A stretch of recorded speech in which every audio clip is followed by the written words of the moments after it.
Hi friends! I'm making a video every Monday with a reading wrap-up until I'm all caught up. This week we're talking about the books I read in May of 2021. This past May I was busy working to ensure that we had good candidates on our local municipal elections and trying to protect our people from some ballot measures seeking to end our COVID-19 protections in Pennsylvania. The election went less than spectacularly for me, honestly, but I think I would have been just as stressed out and busy if everything went my way than only some of those things working out. So, in May, I only had time to read 4 books, each across different genres: middle grade contemporary fiction, young adult science fiction, fantasy, and nonfiction. Let's start by talking about See You in the Cosmos by Jack Chang. This is a middle grade contemporary fiction filled with a love of science. This book is about 11-year-old Alex who loves space and rockets. He loves his mom, his brother, his dog, Carl Sagan, who was named after his hero, the astronomer.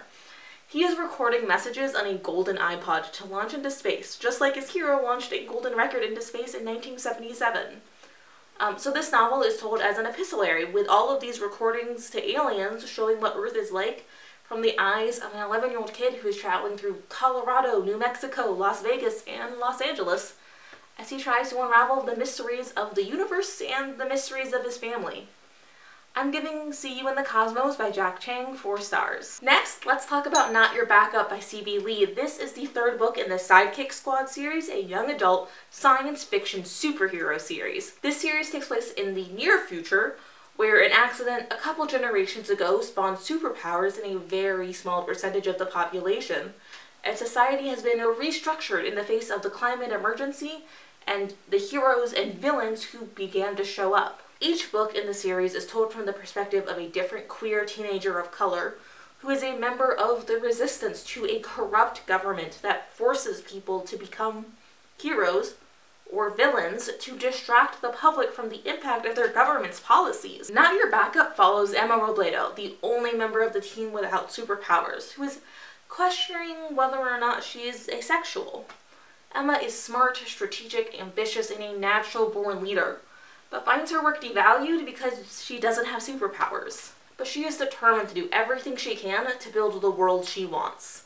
I'm giving Not Your Backup by C.B. Lee 5 stars. Moving on, I continued my reading for the Cosmere Cravalon by reading the fantasy novel The Well of Ascension by Brandon Sanderson. This is the 2nd book in the Mistborn series. If you don't want spoilers, please skip ahead. In the last book, the impossible was accomplished. A scrappy, ragtag group overthrew an oppressive and immortal emperor. Unfortunately, their leader was killed in the process. Now it's up to his protege, a young street urchin who is still just mastering her magical metallic powers, and her boyfriend, a nobleman, who is assuming the role of king and trying to install a constitutional monarchy. But with assassins everywhere and a siege around the city, danger surrounds them, and if they are going to establish a stable government and a just society, they will need to fight for their lives. I'm giving The Well of Ascension by Brandon Sanderson 4 stars. Finally, the nonfiction book I picked up was Mediocre, The Dangerous Legacy of White Male America by Ejima Oluo. This is a survey of American history of the last century or so. This book shows how white men have consciously and consistently chosen to subvert women and people of color.